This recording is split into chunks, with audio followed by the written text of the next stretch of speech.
Shalom. Mari kita buka firman Tuhan, saudara. Saya percaya Allah melawat saudara dan saya malam hari ini. Dan Allah sedang mempersiapkan saudara dan saya untuk memasuki masa yang baru. Saudara, saya percaya sekali masa yang baru sedang ada di depan kita. Yang pertama saya mau berkata itu adalah masa saudara 7 tahun masa tuaian. Saudara, sebelum kita menghadapi saudara masa-masa yang berat, maka seperti pada zaman Yusuf akan ada masa tuaian yang luar biasa sebelum masa kelaparan. Dan saudara, ini ada di depan kita. Ada satu masa yang luar biasa di mana anak-anak Tuhan di seluruh dunia akan mengalami tuaian yang besar-besaran. Setiap anak di seluruh dunia akan mengalami lawatan, mengalami yang namanya hujan saudara Roh Kudus kembali. Dan bukan satu porsi tapi double porsi. Saudara, dan itu sedang ada dan akan ada di depan kita. Saya percaya saudara, setiap kebaktian akan mulai berubah. Saudara, setiap program manusia akan mulai hancur. Saudara, dan kita akan mulai belajar mengikuti Roh Allah kemana dia bergerak. Kita akan mulai belajar saudara untuk menangkap selera Tuhan dan bukan selera manusia. Saudara, kita akan belajar tidak bisa datang saudara dengan hati yang biasa-biasa saja. Tetapi Allah mau membuat hati kita menyala-nyala di dalam Tuhan. Saudara, dan masa itu ada di depan kita, saudara. Masa itu ada di depan kita dan sebentar lagi masa itu akan menyerbu kita. Tetapi masalahnya, saudara, sebelum masa itu datang, kita harus mempersiapkan diri dengan baik. Mari kita lihat 1 Samuel, saudara, 6 mulai dari ayat yang ke-19. Saya akan bacakan buat saudara. Dan ia atau Tuhan membunuh beberapa orang di Bet-Semes. Karena mereka melihat ke dalam tabut Tuhan. Ia membunuh 70 orang dari rakyat itu. Rakyat itu bergabung karena Tuhan telah menghajar mereka dengan dahsyatnya. Dan orang-orang Bet-Emes berkata, siapakah yang tahan berdiri di hadapan Tuhan Allah yang kudus ini? Kepada siapakah ia akan berangkat meninggalkan kita? Lalu mereka mengirim utusan kepada penduduk Kiryat Yearim dengan pesan, orang Filistin telah mengembalikan tabut Tuhan, datanglah dan angkutlah itu kepadamu. Lalu orang-orang Kiryat Yearim datang, mereka mengangkat tabut Tuhan itu dan membawanya ke dalam rumah Abinadab yang di atas bukit. Dan Eliezer anaknya mereka kuduskan untuk menjaga tabut Tuhan itu. Saudara, sebelum masa lawatan itu datang, maka saudara, kita akan melihat bagaimana Tuhan mulai menghajar dengan dahsyat. Saudara, orang-orang itu tidak bisa menyangka, saudara, pada waktu mereka mulai melihat tabut Allah itu datang, saudara, mereka berpikir, saudara, bahwa itu adalah satu kemuliaan. Mereka berpikir itu satu sukacita. Mereka berpikir itu satu kemenangan. Dan itu betul. Tetapi saudara, di tengah sukacita, di tengah kemuliaan, di tengah kemenangan, mereka mulai sembarangan, saudara. Mereka melihat kepada tabut Allah itu, dan akibatnya 70 orang meninggal dunia, saudara. Dan dikatakan mereka gemetar karena Allah menghajar mereka dengan dahsyat. Saudara, beberapa waktu ini Tuhan terus berkata kepada saya, waktunya akan datang tabut Allah itu, atau hadiratku yang kuat akan ada kembali di tengah-tengah umat manusia. Tapi pada waktu itu terjadi, siapa yang menganggap enteng hadiratku, mereka akan mengalami dahsyatnya hajaran. Siapa yang tidak siap dan meremehkan Tuhan, mereka bermain-main dengan dosa. Mereka melihat sesuatu, mereka ingin melihat Tuhan, tetapi mereka tidak siap menghadap Tuhan. Mereka berpikir Tuhan hanyalah sekedar, saudara, sesuatu yang memuaskan kemauan mereka. Sudah terlalu lama Tuhan menjadi alat pemuas buat kita. Kalau kita pengen jodoh, kita teriak, Tuhan berikan saya jodoh. Memangnya Tuhan biro jodoh? Kemudian kalau kita mau pergi, kita teriak lagi, Tuhan berkati dan jagai rumah kita. Memangnya dia satpam? Nanti kalau udah punya anak nih saudara ya, orang tuanya mau pergi, teriak lagi, Tuhan tolong jagai anakku ya. Tuhan teriak, memangnya gue babysitter? Saudara, pola pikir anak-anak Tuhan sudah berubah jauh. Saudara, mereka tidak menuhankan Tuhan, tetapi mereka sedang, saudara, memperalat. Hari-hari ini Allah berhenti diperalat oleh kita. Banyak orang berpikir bahwa kita masih bisa seenaknya. Tapi hari ini saya mau berkata, siapkan. Waktunya akan datang. Allah sudah tidak bisa lagi diperlawan. Dia berkata, stop, cukup. Aku akan kembali menjadi raja. Dan aku akan hadir dengan kuat di tengah-tengah mereka. Saudara, ini berarti juga sama. Ada puluhan ribuan orang-orang Kristen yang hidupnya saudara bermain-main dengan dosa. Saudara, kalau hari Minggu saudara ya datang ke gereja nangis minta ampun. Karena hari Minggu itu hari dry clean. Jadi dari Senin sampai Sabtu berbuat dosa. Nanti hari Minggu cuci baju. Dan Tuhan berkata stop. Beberapa anak Tuhan saudara, pada waktu dia meledak marah, seseorang jelas di sampingnya berkata, sabar ya, kamu kan harus penguasaan diri. Sampai dia bisa berkata, gua meledak dulu, marah dulu biar lega, minta ampun belakangan. Saudara yang lagi kepepet dengan enak bilang, pokoknya ngutang, habis Tuhan kagak tolong-tolong sih, lama Tuhan, mendingan ngutang cepet. Saudara udah ada rasa takut dengan Tuhan.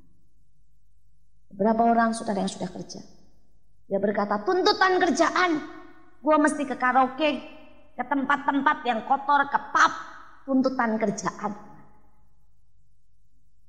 Saudara yang lain lagi, pacaran gonta-ganti, anak Tuhan, pelayan Tuhan. Dan mereka berkata, abis gimana, mesti nyobain dong, tahu yang matching mana. Kita tertawa, tapi itu kenyataan. Itu kenyataan. Dan hari-hari ini Tuhan mulai muak dengan kita. Dia mulai sungguh-sungguh muak dengan kita. Bukan karena dia tidak sayang kita, justru karena dia sayang kita. Saya membaca buku saudara, dan itu benar. Saya sudah banyak buku tentang surga yang saya baca. Kembali saya membaca buku lagi, saudara, aku melihat surga. Surga itu nyata, saudara. Dan saudara dikatakan jelas, dari semua anak Tuhan di seluruh dunia, cuma 20%, saudara, yang berkenan di hadapan Tuhan. Dan Tuhan berkata, kalau aku datang sekarang, yang selamat cuma 20%. Yang lain akan ditinggalkan dan masuk dalam masa aniaya yang mengerikan, dan mereka semuanya akan berakhir dalam neraka yang sangat mengerikan. Karena itu Tuhan berkata, aku memberi kesempatan lagi. Sebenarnya Yesus sudah sangat siap untuk datang, tapi dia tahu mempelainya belum siap. Dia membawa lagi saudara di hadapan Bapa satu permohonan untuk berkata, Tuhan beri waktu supaya aku bisa mempersiapkan mempelaiku, calon-calon. Dan Tuhan berkata, bulan-bulan ini, tahun-tahun ini, aku akan menghajar anakku dengan sangat keras. Yang dosa sedikit, saudara, engkau miring sedikit disakit sama Tuhan. Bukan karena Tuhan tidak sayang saudara. Dia berkata, aku akan menggoncangkan semuanya. Kalau perlu aku akan meruntuhkan segala pekerjaan mereka. Kalau perlu aku akan menghabiskan apa yang mereka punya. Asal hati mereka berbalik kepadaku. Karena waktunya sudah sangat singkat. Dan ini cerita hati Tuhan. Jadi pada waktu saya siapkan di tempat ini, Tuhan cuma bicara, aku akan menghajar umatku dengan dahsyat. Karena waktunya sudah singkat. Waktunya sudah singkat. Saudara, sekarang pilihan di tangan saudara. Kita lihat reaksi saudara daripada orang-orang di Bet Emes. Mereka berkata, kepada siapakah ia akan berangkat meninggalkan kita? Saudara, mereka bukannya bersuka cita atas ajaran Tuhan, tapi mereka berkata, cepetan deh biar pergi nih. Tabut Allah ini biar pergi supaya kita bisa santai-santai, supaya kita bisa seenaknya, supaya kita bisa kembali lagi pesta pora, saudara. Dan Tuhan berkata, ada banyak anak Tuhan yang seperti itu. Kalau mulai dengar khotbah yang keras, dia bilang gini, pendetanya lagi sakit hati itu marah-marah. Nah itu lagi kepahitan kali, ya. Kali lagi dimarahin Tuhan. Saudara, hari-hari ini saya lagi sukacita. Saudara, saya bilangin dia lagi diberkatin banyak sekali saya, saudara. Saudara, kalau enggak percaya nanti tanya deh sama tim saya, staf saya. Saudara, hari-hari ini saya sedang melimpah anugerah yang besar. Justru karena saya dilimpahi begitu banyak, saya makin gemetar. Karena Tuhan berkata, aku beri banyak, aku tuntut banyak. Di hari-hari ini Tuhan sedang bicara terus pada saya. Siapkan anakku, siapkan anakku. Karena tabut itu akan kembali. Artinya hadirat Allah yang kuat akan kembali di tengah-tengah umatnya yang siap. Amin. Saudara mau jadi umat yang siap? Saudara mau, saudara bisa tidak bayangkan lawatan yang seperti dulu. Bukan seperti yang pernah kita tahu. Saudara, pada waktu pertama kali Tuhan melawat, dikatakan semua orang dengar, saudara, bunyi angin ribut. Saudara, di mana semua bangunan bergoncang. Orang-orang dengar dengan segala macam bahasa. Cerita tentang Tuhan. Itu baru yang pertama. Saudara, kalau saudara dengar bagaimana masa-masa di mana kebangunan rohani mulai terjadi di seluruh dunia. Saudara, bagaimana terjadi di satu kota demi kota. Seluruh kota bisa nangis bertobat cari Tuhan. Sampai saudara penjara-penjara kosong. Saudara, terjadi di Afrika, saudara, hari-hari ini. Setiap kali kebaktian, saudara, ratusan ribu orang, saudara. Setiap kali Renat Bongke, saudara, itu ratusan ribu. Saudara, saya lihat video-videonya, saudara. Bagaimana Allah memulihkan satu kota, semuanya bertobat, saudara, di Afrika. Saudara, tabut Allah sedang kembali. Tabut Allah sedang kembali. Dan hari-hari ini saya berdoa sungguh. Supaya kita mempersiapkan. Jangan suruh tabut Allah itu pergi dari kita. Karena kita tidak mau untuk dibentuk dan dihajar dengan keras. Tapi justru hari-hari ini mari berkata, Tuhan, aku akan menghususkan diriku, menguduskan diriku. Seperti yang dikatakan di situ. Lalu orang Kiryat Yerim, ayat Fatsal yang ke-7 ayat 1, datang. Mereka mengangkut tabut Tuhan itu, membawanya ke dalam rumah Abinadab yang di atas bukit, dan Eliezer anaknya mereka kuduskan untuk menjaga tabut Tuhan. Saudara, ada dua kelompok yang berbeda. Satu kelompok menyuruh pergi, takut, saudara, meremehkan hadirat Allah, saudara, dan mereka mati dihajar Tuhan. Tapi satu kelompok datang, mengangkut tabut Allah itu, mengambil api itu, saudara, menguduskan dirinya, saudara, menyiapkan untuk menjaga, membawa dan membangun sebuah rumah di atas bukit. Dan hari ini menjadi satu pertanyaan. Saudara, golongan yang mana? Saudara, golongan yang berkata, aku mau hidup semauku, karena itu aku tidak mau dekat-dekat dengan hadirat Allah. Atau saudara, orang yang telat mendekat ke hadirat Tuhan. Kita mau nyembah lebih lagi. Kita mau nyanyi lebih lagi. Kita mau nari lebih lagi. Saudara, dan kita mau berkata, aku mau engkau. Aku tidak mau cuma mendekat. Aku mau ambil seluruh hadiratmu untuk tinggal bersamaku. Aku mau menguduskan diriku sedemikian rupa, supaya hadiratmu tetap dalam hidupku. Dan bahkan aku mau memberi tempat di atas bukit. Artinya memberi tempat dalam hadirat Tuhan yang terbaik dalam hidup ini. Saudara, saya belajar. Tuhan berkata, seberapa nak engkau menghargai hadiratku. Saudara, banyak orang tidak menghargai hadirat Tuhan. Sehingga seringkali mereka tidak mengejarnya dengan sungguh-sungguh. Tapi orang yang menghargai, orang itu akan mengejarnya dengan sungguh-sungguh. Orang yang menghargai, saudara, dia akan menjaganya. Saudara, saya percaya saudara tahu nilainya berlian, saudara ya. Kalau saudara tidak tahu nilainya berlian, kayak orang kampung, saudara tidak tahu, mungkin tidak pernah lihat berlian tinggal di hutan, maka mereka tidak akan pernah, saudara, ya bekerja untuk beli yang mengkilap-mengkilap itu. Tidak pernah, saudara. Ngapain? Mendingan beli makanan daripada beli batu kecil begini 30 juta. Betul enggak? Tapi karena kita ngerti, orang kota ngerti, mereka berani, saudara ya, bayar. Saudara, untuk diamond yang kecil, saudara, 30 miliar. Saudara, itu gede, kalau 30 juta lumayan kecil. Berani, saudara. Saudara, dan bukan cuma itu saja, menjaganya, ya, menjaganya. Saudara, pada waktu Natal tahun yang lalu, saudara, Natal yang lalu, saya pergi ke Semarang, saudara. Dan kemudian saya diajak sama seseorang ke toko berlian. Dan dia berkata, Tuhan suruh saya untuk membelikan ini. Saya kaget sekali, saudara. Saya dikasih anting, ya, tapi hati begitu, saudara. Dan hati itu, saudara, penuh dengan berlian. Saudara, dan saya lihat fonnya, saya pikir, aduh, lumayan nih, ya, 33 juta, saudara. Cuma buat anting sepasang kiri dan kanan.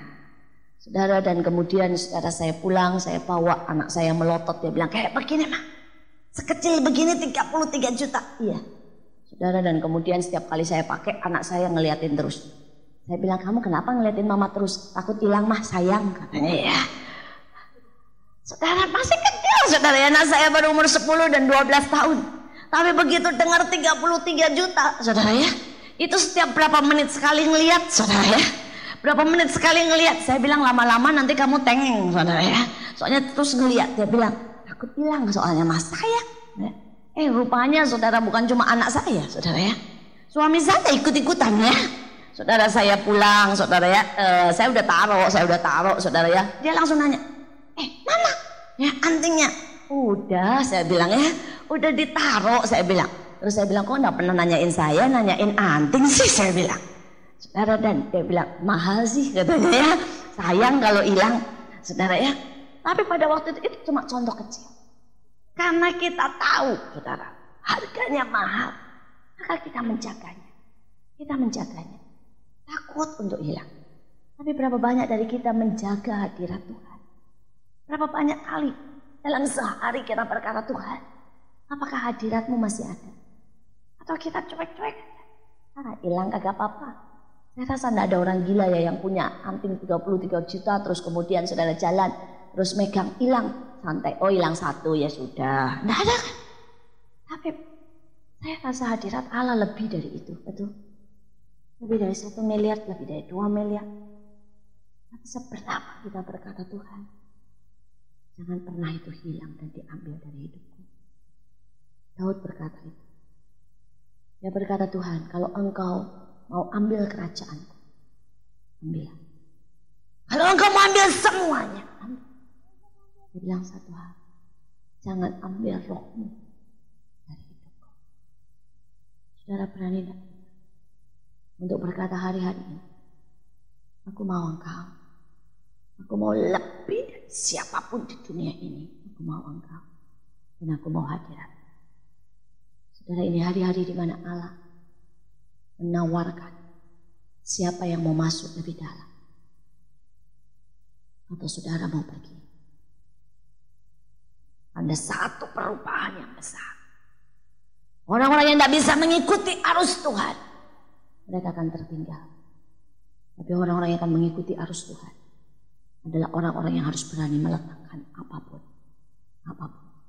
Karena hadirat itu begitu mahal harganya. Saudara, dan kita lanjutkan. Saudara, kita lihat ayat yang ketiga. Sejak saat tabut itu tinggal di Kiryat Yearim, berlalulah waktu yang cukup lama, yakni 20 tahun, dan seluruh kaum Israel mengeluh kepada Tuhan.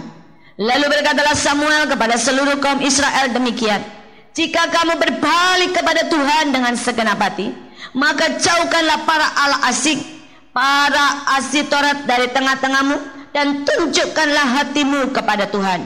Beribadahlah hanya kepadanya, maka ia akan melepaskan kamu dari tangan orang Filistin. Kemudian orang-orang Israel menjauhkan para Baal. Saudara, kita lihat.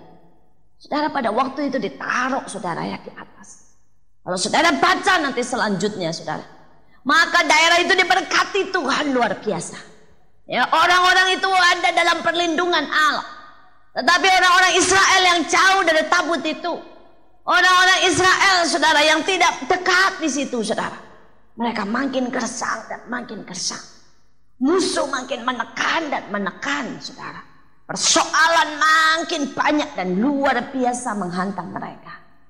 Saudara, dan saat itu Samuel menyerukan, berkata, jika kamu berbalik kepada Tuhan dengan segenap hati. Hari ini hal yang sama Tuhan sedang serukan.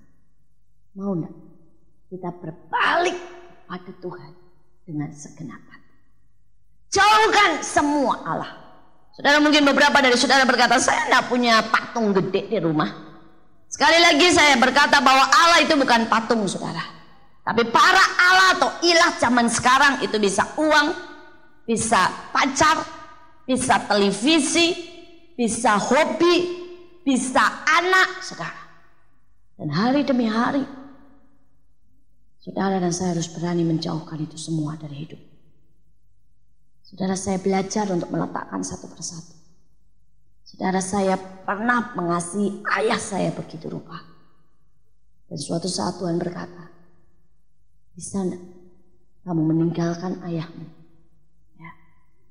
Karena hatimu mengasihi ayahmu lebih daripadaku. Saudara, dan saya dipisahkan dari ayah saya begitu lama. Karena Tuhan tahu saya mengasihi ayah saya lebih. Saudara, kemudian saya sekolah dan menikah. Waktu menikah saya mulai dekat dengan suami saya. Tuhan pisahkan kami 1 tahun. Tuhan berkata, engkau mulai melekat hatimu kepada suamimu. Biarkan dia pulang ke Indonesia dan engkau selesaikan tugasmu. Karena hatimu harus tetap segenap hati untuk aku. Saudara, kami berpisah setahun. Dia pulang ke Indonesia, saya selesaikan tugas saya di Belanda. Saudara, dan kemudian saya selesai sekolah. Pada waktu itu saya selesai bawa gelar master. Dan itu adalah satu kebanggaan buat saya, saudara. Wih, saya bangga banget jadi master arsitek, saudara ya. Dengan semua gambar-gambar dan ijazah. Dan Tuhan mulai berkata lagi, ambil semua ijazahmu dan buang di tong sampah. Saudara, Allah sedang mengambil segala sesuatu yang pernah ada di hati saya. Saudara, waktu itu saya sudah mulai nyaman, saudara. Ya, saya mulai nyaman, saudara, dengan segala fasilitas. Ada mobil, saudara ya. Saudara, ada acara makan-makan di restoran. Saudara pakai baju bagus, pakai jas, saudara ya. Ngobrol dengan acara kantoran, rasanya, saudara ya, oke, saudara. Dan saat itu Tuhan bilang, tinggalkan itu semua. Tinggalkan itu semua. Saya taruh itu semua di tong sampah dan dibawa pergi. Hari itu, goodbye lah dengan segalanya.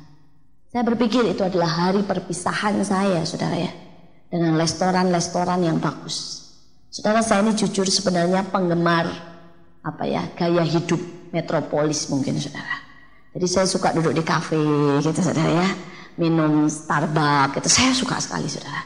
Gak usah makan, buat saya cuma sekedar fun, ya, duduk dan makan di restoran mewah. Saudara, kemudian saya ini orang yang suka mobil bagus, rumah bagus, saudara, baju, saudara ya, tas merek, parfum, saudara. Walaupun saya tidak terlalu suka make up, saudara, tapi saya suka semua seperti itu, saudara. Dan Tuhan mulai lepaskan saya satu persatu dari itu.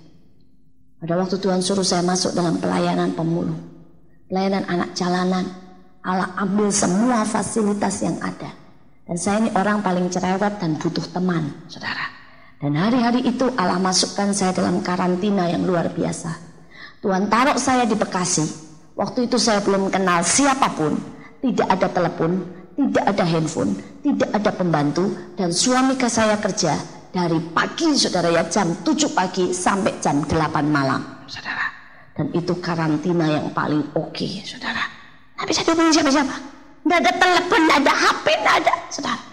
Saudara, itu hari-hari di mana saya benar-benar sendiri, mau ngomong sama siapa, pembantu kagak ada, saudara. Di saat-saat itu Tuhan berkata, apapun dalam hidupmu nak, yang mengambil tempat, aku akan pisahkan dalam hidupmu. Saudara, buat saya bicara itu merupakan ilah. Saudara, ada orang yang begitu cerewetnya sampai kalau tidak bicara itu tidak betah, saudara. Dan itu saya, saudara. Jadi buat saya tidak bicara dari pagi sampai itu, saudara. Aduh, kalau lihat suami saya pulang itu ya, rasanya dia makhluk paling baik di dunia itu. Hanya dengan lihat wajahnya saja, saudara. Karena saya itu butuh teman. Saya ini orang yang benar-benar tidak bisa sendiri, saudara. Tapi Allah melatih saya seperti itu 1 tahun lamanya. Sendiri. Dari pagi sampai sore. Dari pagi sampai sore. Karena Tuhan mau hati saya ini segenap buat dia. Segenap. Hari ini saya bisa berkata, tidak ada satupun dalam hati saya ya, yang bisa melebihi Tuhan. Dia sudah potong sampai habis. Saudara dan saya berdoa, kalau saudara mengalami itu, saudara tahu itu bukan karena Tuhan kejam. Bukan karena Tuhan saudara tidak sayang saudara. Tetapi karena Tuhan sungguh-sungguh mau menguduskan saudara. Sehingga hatimu segenap hati buat Tuhan. Dan hari ini setelah hati saya benar-benar buat dia, saudara, Allah mengembalikan segalanya. Saudara, segalanya, benar-benar segalanya. Tuhan kasih saya tas-tas merek, tapi aneh sekarang mah kagak bergeming lihat tas merek, saudara ya.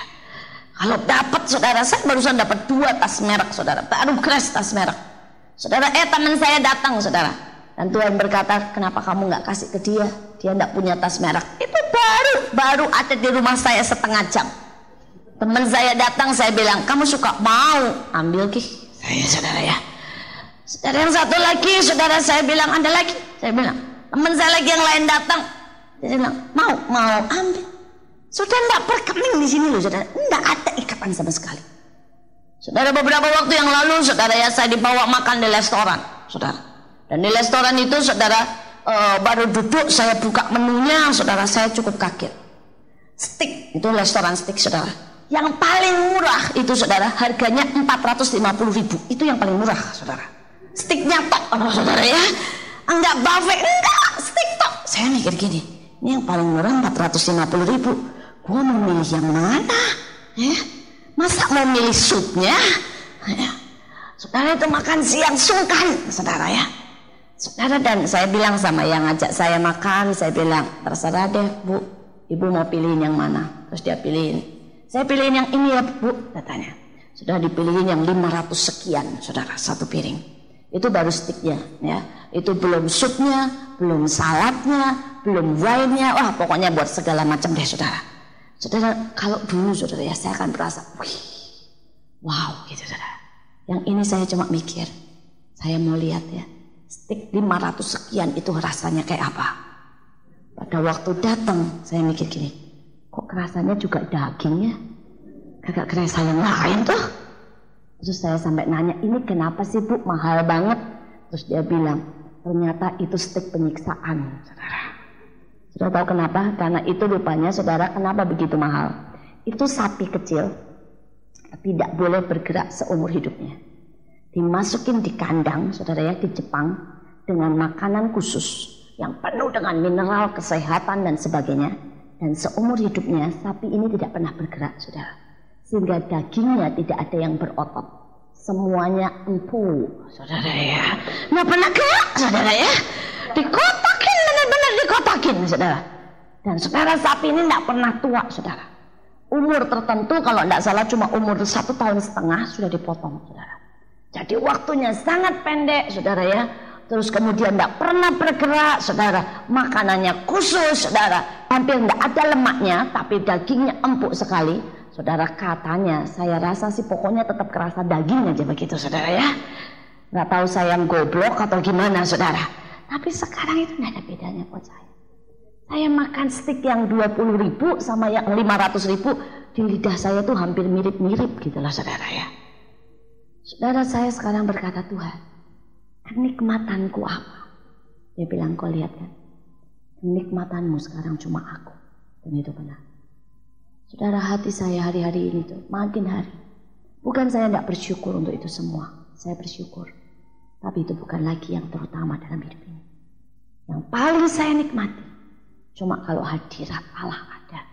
Itu, cuma itu. Di mana ada hadirat Allah, di situ saya menikmati. Saya mau hidup di situ, bergerak di situ, mati di situ. Saya berdoa supaya saudara mengerti artinya segenap. Saudara, itu segenap hati bulat. Saudara, segenap hati artinya kalau nyanyi semua full tenaga. Ya. Kalau perlu sampai begitu selesai nyanyi pulang habis saudara ya. Karena udah loncat nari semuanya saudara habiskan buat Tuhan. Saudara, saya barusan ketemu sama seorang bapak dan dia cerita dia baru pulang dari Singapura, katanya saudara lihat konferensi dia bilang. Terus dia bilang, aduh Bu, dia bilang, ibu kan suka sama tari-tarian ya. Saya suka sekali tari-tarian karena saya belajar banyak dari Tuhan tentang tarian. Saudara, dan kemudian saya pernah dilihatkan Tuhan bagaimana malaikat menari. Saya pernah dilihatkan Tuhan, saudara, ribuan anak Tuhan itu menari. Saudara, di surga itu nanti, saudara ya, ada ribuan anak Tuhan yang menari. Ya, terutama wanita-wanita itu bisa menari begitu rupa, semua seragam. Jadi saudara yang tidak pernah nari gawat belum tentu bisa masuk kerajaan surga. Saudara ya.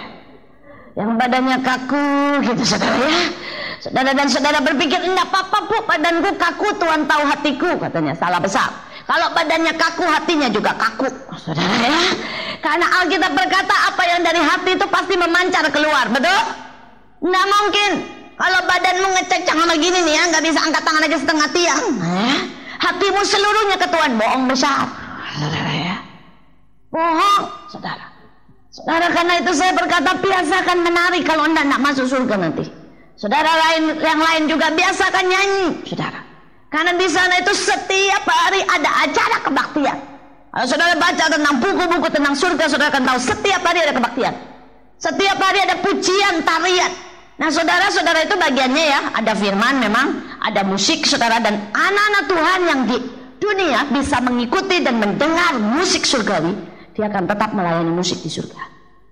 Tapi kalau saudara di dunia aja nggak bisa dengar musik surgawi, jangan harap jadi pemain musik, kagak kepake di sana, saudara ya. Saudara, ada seorang yang lihat ke sana, saudara, keyboardnya aja 7 tingkat, jadi jangan cuma bisa main C udah berasa pengen main di surga, nggak bisa, saudara ya. Di sana 7 tingkat, jadi kalau sekarang mesti latihan 3 dulu gitu saudara ya. Nanti di sana dengan kecepatan super saudara bisa main 7 tingkat saudara. Drumnya saudara, wow saudara ya, dia bilang 1 aja panjang teran-teran gitu saudara. Jadi kalau sekarang saudara sedikit aja udah capek, wah, perlu latihan lebih banyak karena nanti di sana lebih banyak lagi saudara. Nah saudara, di sana itu ada yang bagian nyanyi, ada yang bagian nari, ada yang bagian main musik saudara. Seringkali yang khotbah itu Yesus sendiri. Kadang-kadang ada beberapa orang kayak Rasul Paulus atau siapa, tapi seringkali Yesus sendiri saudara menyampaikan isi hatinya. Nah kalau saudara nggak bisa nyanyi, nggak bisa nari, nggak bisa main musik, mau di mana tempatnya? Saudara ya, karena itu saya berkata hari-hari ini, coba belajar menangkap musik surgawi, ya, dengan segenap hati. Nah saudara kembali sama cerita itu, saudara, dan dia bilang, Bu, bukan suka ya dengan tari-tarian. Oh saya suka sekali. Ada yang baru enggak? Ada yang baru. Dia bilang ada 2. Dia bilang ada tarian terbang katanya. Saudara, saya enggak tahu kayak apa. Dia bilang ya tangannya itu pakai kayak wing katanya. Terus tariannya itu bagus Bu, bisa kayak terbang. Orangnya muter terus katanya di depan. Saya bilang wah nanti saya mau lihat videonya ya Pak. Beliin ya, cariin. Iya deh kalau saya ke Singapura katanya. Bisa bagus Bu, kayak terbang terus di depan. Terus dia bilang yang satu lagi. Ya itu dia bilang tarian pakai, dia bilang pakai bendera 4 meter. Jadi pakai kayak suatu apa itu bendera atau banner saudara ya, 4 meter panjangnya. Dia bilang lebarnya itu 1,5 meter, panjangnya 4 meter. Dia bilang tapi sekali digerakin Bu, bagus katanya, luar biasa, langsung hadirat Allah kerasa sekali.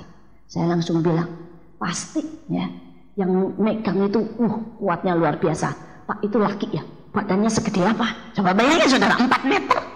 Saudara, dan orang itu jawab, salah Bu, perempuan katanya ya, umurnya sudah 53 tahun katanya. Tapi Bu, wah sepanjang kebaktian dia nari buat Tuhan pakai bendera 4 meter panjangnya.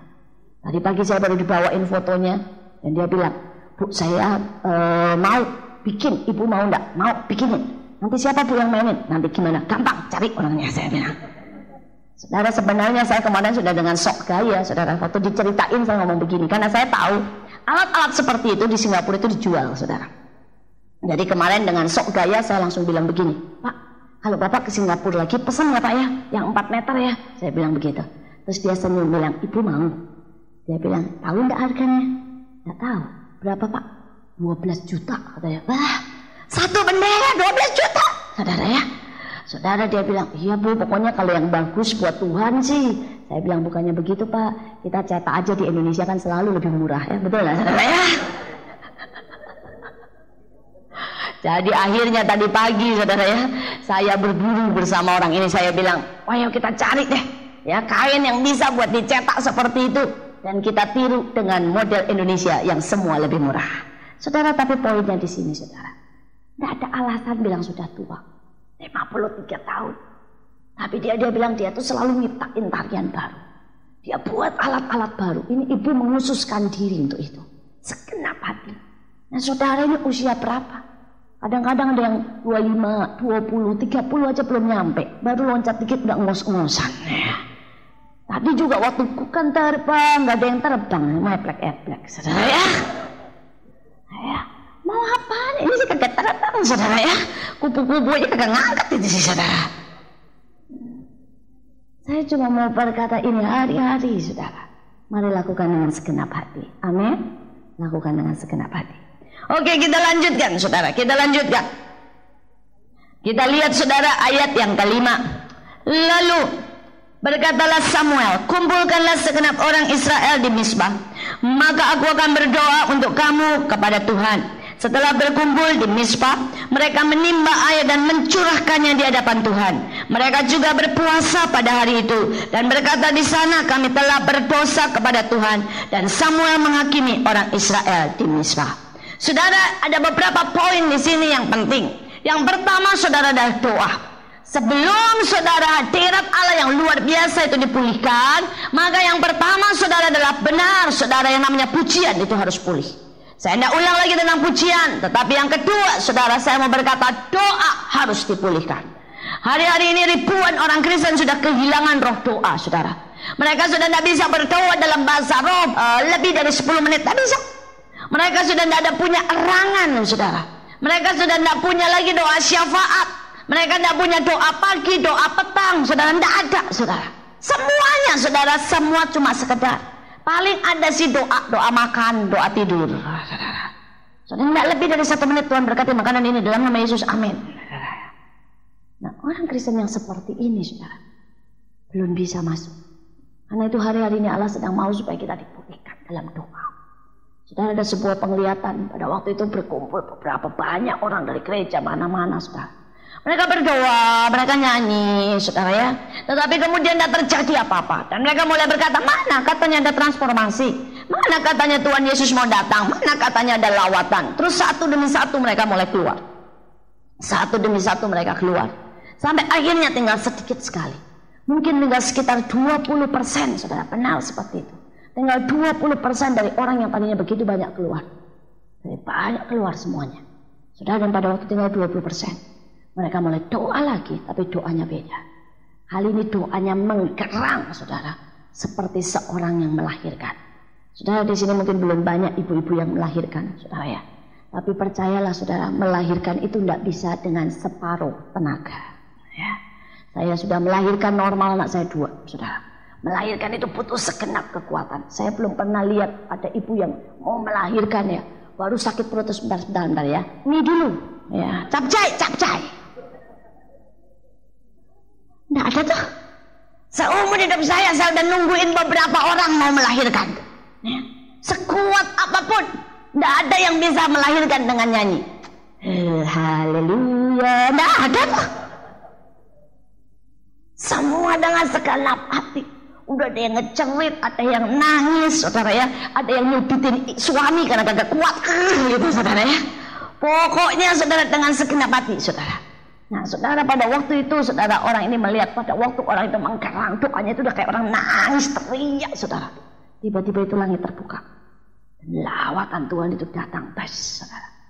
Sudah pada waktu orang itu cerita, dan saya tahu roh doa harus dipulihkan. Sampai saudara bisa berdoa mengerang saudara. Sampai doanya itu sudah ya seperti orang hidup dan mati. Sampai saudara bisa berkata, Tuhan, berikan aku atau aku mati, saudara.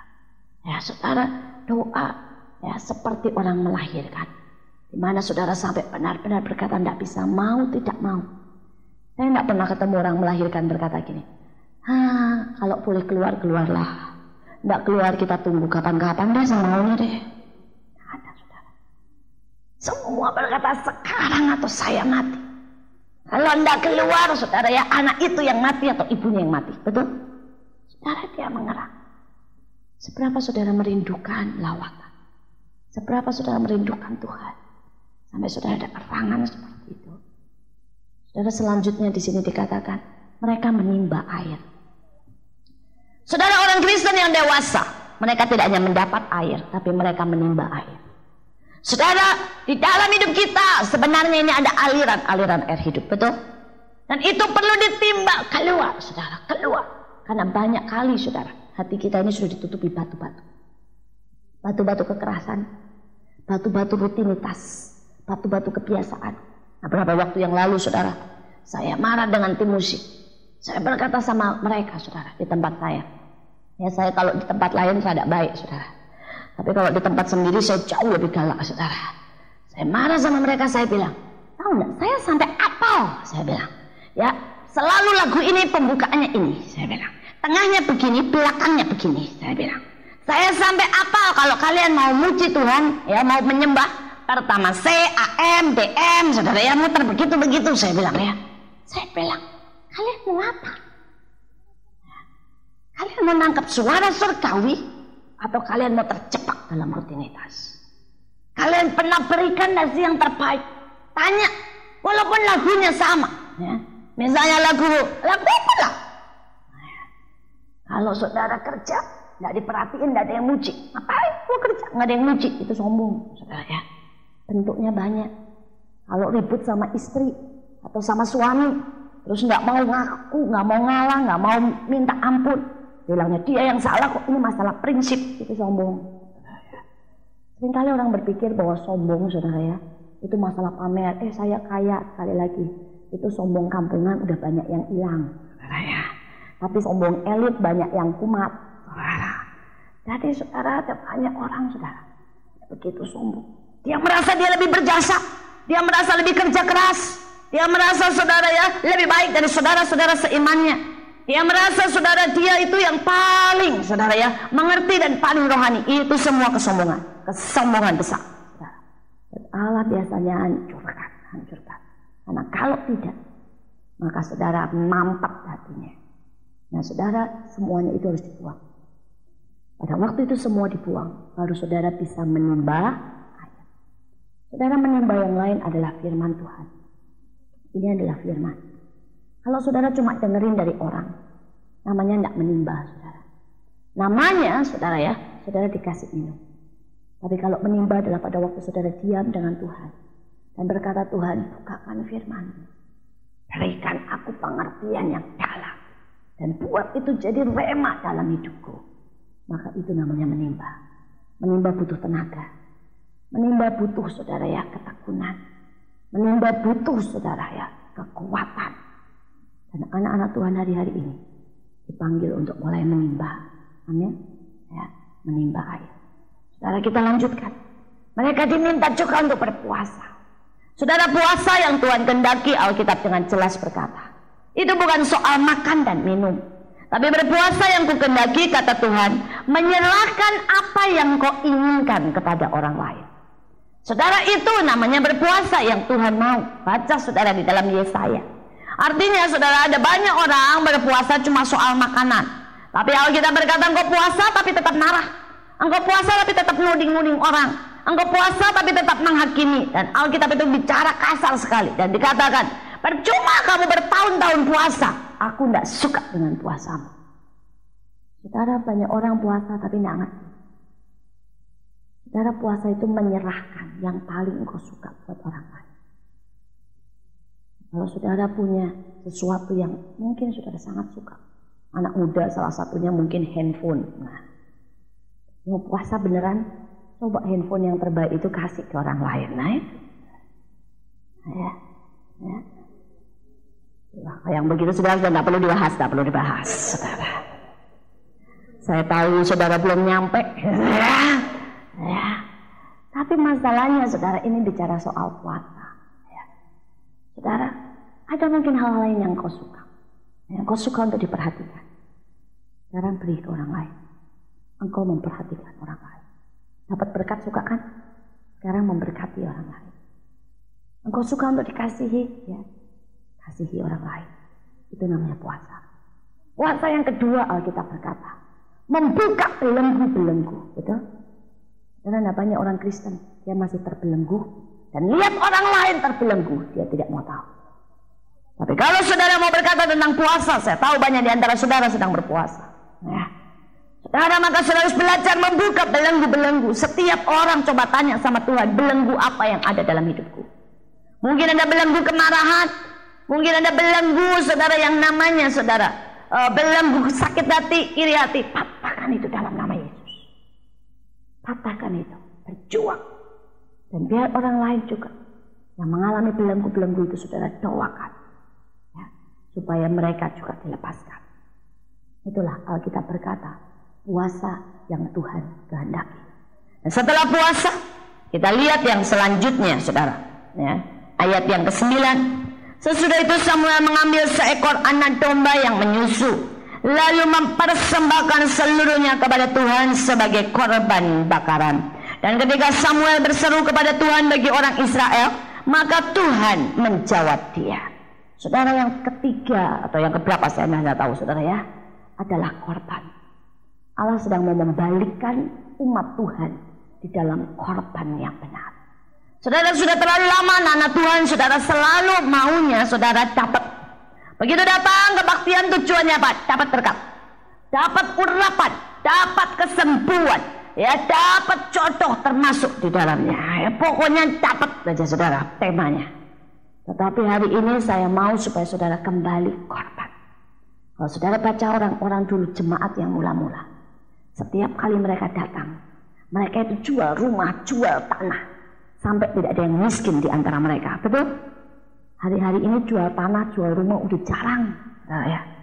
Saudara, kalaupun jual buat saya, bukan buat Tuhan, saudara.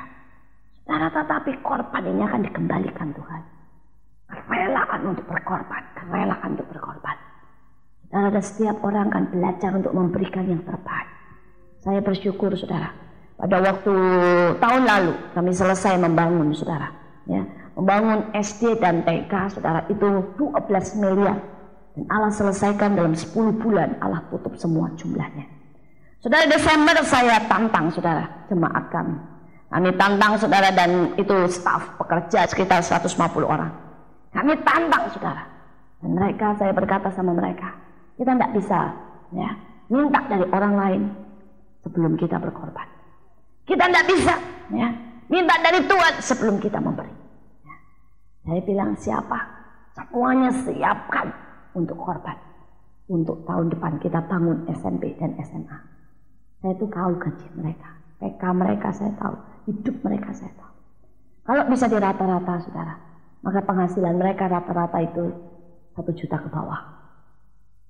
Pada waktu persembahan itu kami buat 1 kali persembahan saudara, yaitu lebih dari 70 juta yang masuk saudara.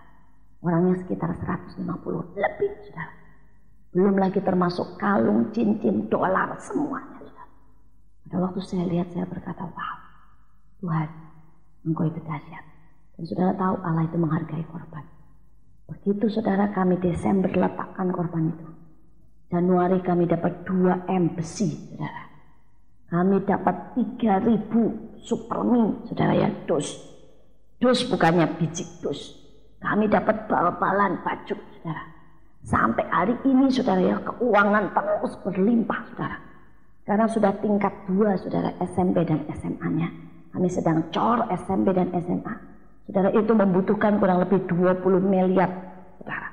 Tetapi saya melihat bagaimana Allah menyediakan. Tapi mulai dari kita korban. Saudara, pada waktu itu Desember korban. Januari ditantang korban lagi. Masih keluar lagi itu saudara, ya. Saya tidak tahu juga dapat duit dari mana saudara. Tapi saya lihat semakin kita suruh dikorban, Allah memberkati. Saya Desember itu saudara, Tuhan suruh saya ludesin semuanya. Saudara, di bank, saudara, ya, semua yang ada saya habisin. Saya berpikir udahlah tidak apa-apalah, semua tabungan saya habisin. Januari saudara, dalam waktu singkat Allah isi lagi, isi lagi. Saudara, sampai saya berkata, Tuhan, Engkau itu luar biasa. Saudara, Tuhan itu luar biasa sekali.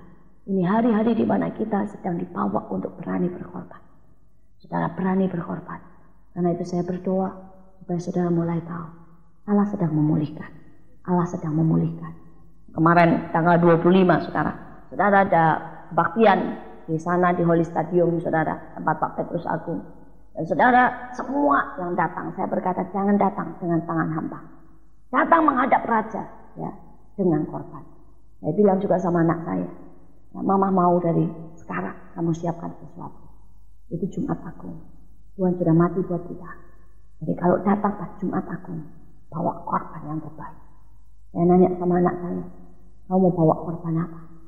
Saudara yang satu berkata, saya mau bawa 1,5 juta. Bilang, buat Tuhan dari tabungan saya. Saudara yang satu berkata, saya mau bawa 1 juta. Tapi saya mau tambah. Saya puasa selama minggu ini tidak makan Indomie dan Supermie.